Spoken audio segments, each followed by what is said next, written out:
প্রিয় দর্শক, সবাইকে স্বাগত জানাচ্ছি। 2024 সালের জুলাই মাস, রাজপথ তখন প্রকম্পিত হচ্ছিল, তুমি কে, আমি কে, রাজাকার রাজাকার। তখন আমাদেরকে বলা হয়েছিল এটি একটি ব্যঙ্গাত্মক প্রতিবাদ, এটা আসল প্রতিবাদ নয়, এটি রূপকথ্যে ব্যবহার করা হয়েছিল। আবেগ আর উত্তেজনার অতিশয্যে আমরা একে সাধারণ শিক্ষার্থীদের ক্ষোভ ভেবেছিলাম। কিন্তু আজ বা জুলাইয়ের পরবর্তীতে বাংলাদেশে যে ধ্বংসলীলা সাধিত হয়েছে, তখন সবার মনে প্রশ্ন জাগে, এই স্লোগান কি কেবলই উপহাস ছিল, কেবলই রূপকথ্যে ব্যবহৃত হয়েছিল, নাকি ছিল অবদমিত সত্যের স্বীকারোক্তি? প্রিয় দর্শক, 3R নেক্সাস মিডিয়া থেকে সবাইকে স্বাগত জানাচ্ছি। বাংলাদেশের সাবেক প্রধানমন্ত্রী শেখ হাসিনা, যাকে অনেকেই ঠোঁট কাটা বলে থাকেন, তিনি খুবই স্পষ্ট করে কথা বলেন। অনেকে পছন্দ করেন, অনেকে পছন্দ করেন না। তিনি স্পষ্ট করে বলেছিলেন, এটি কেবল কোটার আন্দোলন নয়, এটি জামাত শিবিরের সরকারের পতনের গভীর ষড়যন্ত্র।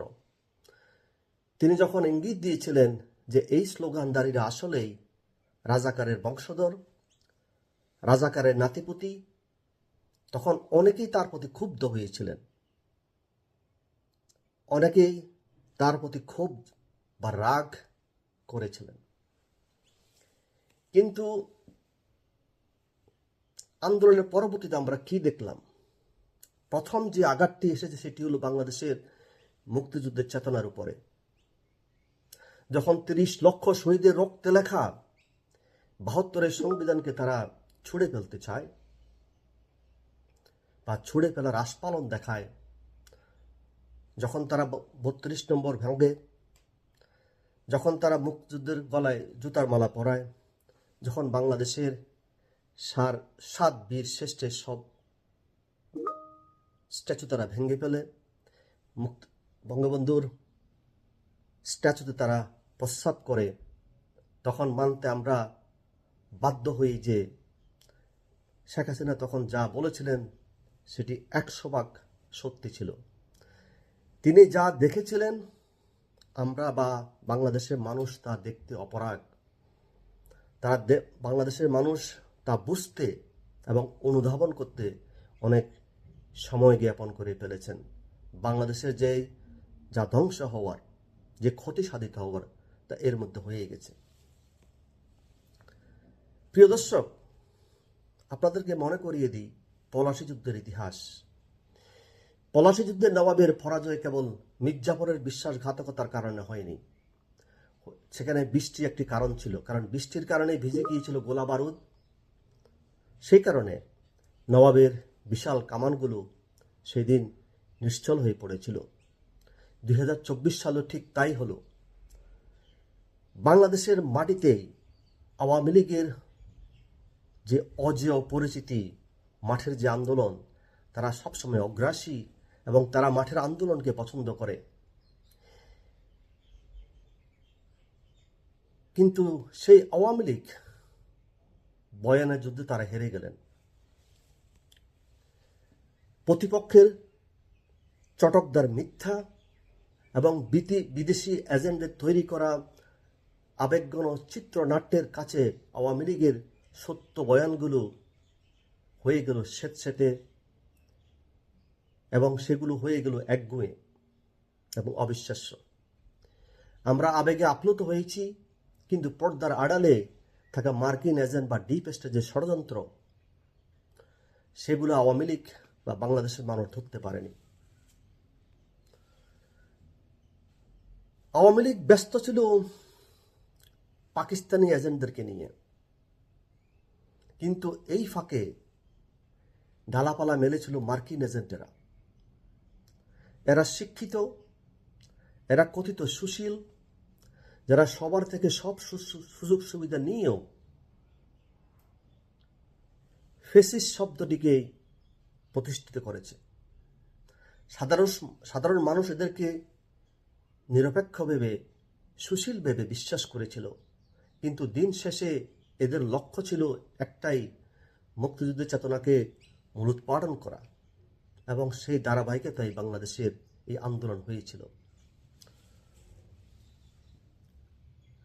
দলের বা আওয়ামী লীগের ভেতরে থাকা যে মার্সেনারি বা ভাড়াটিয়া লোকজন, যারা দুধ কলা খেয়ে বড় হয়েছিল আওয়ামী লীগের, তারাই 5ই আগস্টের পর বাতাসের মতো মিলিয়ে গেল। কারণ তাদের ছিল না কোনো আদর্শ, তাদের ছিল না কোনো সততা, তাদের ছিল না কোনো চেতনা, তাদের ছিল একটাই জিনিস, সেটা হলো লোভ। আজ ইতিহাস কথা বলছে, যে স্লোগানকে আমরা অবহেলা করেছিলাম, সেই রাজাকার পরিচয় আজ আমাদের অস্তিত্বকে হুমকির মুখে ঠেলে দিয়েছে বাংলাদেশে। শেখ হাসিনা যা বলেছিলেন তা কেবল রাজনৈতিক বক্তব্য ছিল না, এটা ছিল একটা ধ্রুব সত্য। আপনি বিশ্বাস করুন আর নাই করুন, এবং বাংলাদেশে গত ইউনূস সরকারের সময় আপনারা যে দেখেছেন, এবং বর্তমানে বিএনপি সরকার ক্ষমতায় আসার পর সে ধারাবাহিকতা বজায় রয়েছে। লক্ষ্য একটাই, বাংলাদেশের মুক্তিযুদ্ধ চেতনাকে মূলোৎপাটন করা এবং আওয়ামী লীগকে ধ্বংস করে দেওয়া। বাংলাদেশের বর্তমানে প্রেক্ষাপটে একটা জিনিস স্পষ্টত, সেটা হলো প্রাক্তন প্রধানমন্ত্রী শেখ হাসিনা যা বলেছিলেন তা কেবল কোনো রাজনৈতিক বক্তব্য ছিল না, ছিল একটা কঠিন ধ্রুব সত্য। প্রশ্ন একটাই, তারা কি ঠিক সঠিক সময় সঠিক মানুষটিকে চিনতে পেরেছিলেন, নাকি ইতিহাসের এই পাঠ আমাদেরকে অনেক দেরিতে শিখতে হলো? প্রিয় দর্শক, আপনারা যদি বাংলাদেশের যে সুশীল সমাজ বা বুদ্ধিশীল সমাজ যারা বাংলাদেশে রয়েছে তাদের চরিত্র বিশ্লেষণ করেন, তারা দেখবেন আওয়ামী লীগের সময় যারা সবচেয়ে ক্ষমতার শিহরে ছিল, যে সুশীল সমাজ বা বুদ্ধিজীবী সমাজ, তারা আওয়ামী লীগেতে সব সুযোগ সুবিধা গ্রহণ করে এবং আওয়ামী লীগের পিছিয়ে ছুরি চালিয়েছিল তারা। এবং সেই অবধারিত সত্যকেই আওয়ামী লীগকে মেনে নিতে হবে, তাদেরকে বুঝতে হবে কে শত্রু এবং কে বন্ধু। তারা যদি শুধু পাকিস্তানি এজেন্টকে ব্যস্ত না থাকতো, তাহলে বাংলাদেশের আজকের এই অবস্থা হতো না। তারা প্রকৃত সত্যকে অবধান করতে ব্যস্ত হয়েছিল। তারা কিছু হাইব্রিড নেতা বা গুপ্ত নেতার দ্বারা আচ্ছাদিত ছিল, যে আওয়ামী লীগ অজেয় মাঠের আন্দোলনের কারণে সে আওয়ামী লীগ আজকে কেন ম্রিয়মান। এর পিছনের কি কারণ? এর পিছনের একটাই কারণ, সেটা হলো আওয়ামী লীগের যে দুর্য নেতারা ছিল, যে গ্রাসরুট লেভেলের নেতারা ছিল, যারা কোনো সুযোগ সুবিধার জন্য আওয়ামী লীগকে ভালোবাসে না, তারা আওয়ামী লীগকে ভালোবাসে তার আদর্শের কারণে, তার চেতনার কারণে। তারা আওয়ামী লীগকে ভালোবাসে বঙ্গবন্ধুর চেতনার কারণে। তারা জয় বাংলাকে ধারণ করে। তারা আজ বিভ্রান্ত।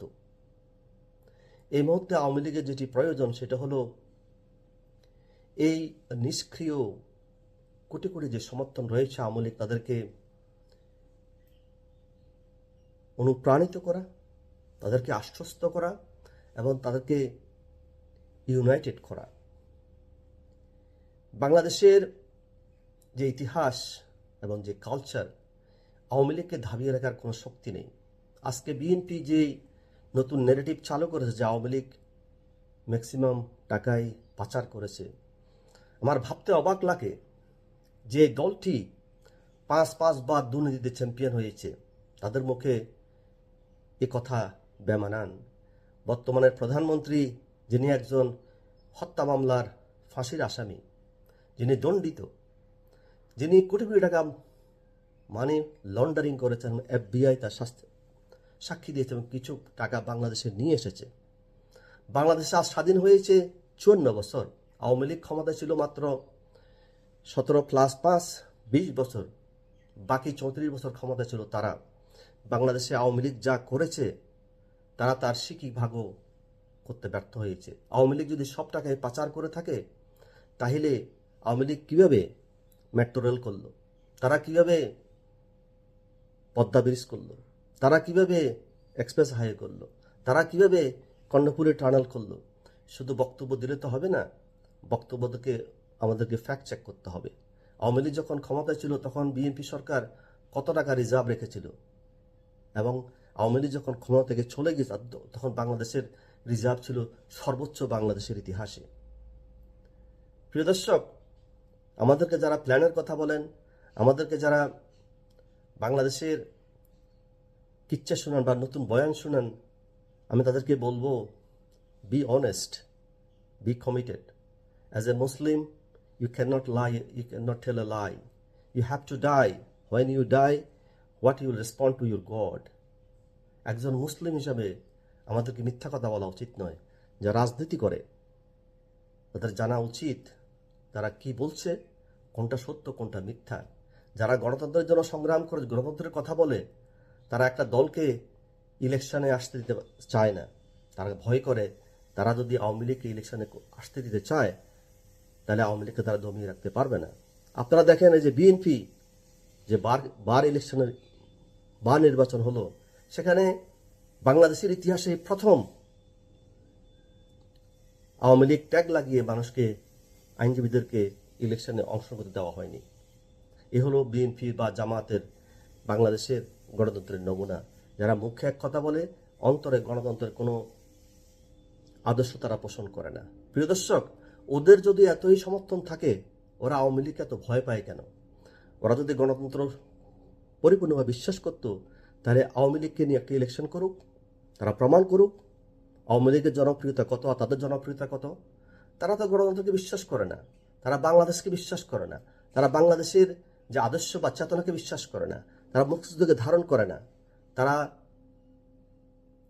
বাংলাদেশে চালু করতে চায় তারা এক নতুন স্বৈরাচার, নির্যাতন এবং দুর্নীতির নতুন এক কালচার।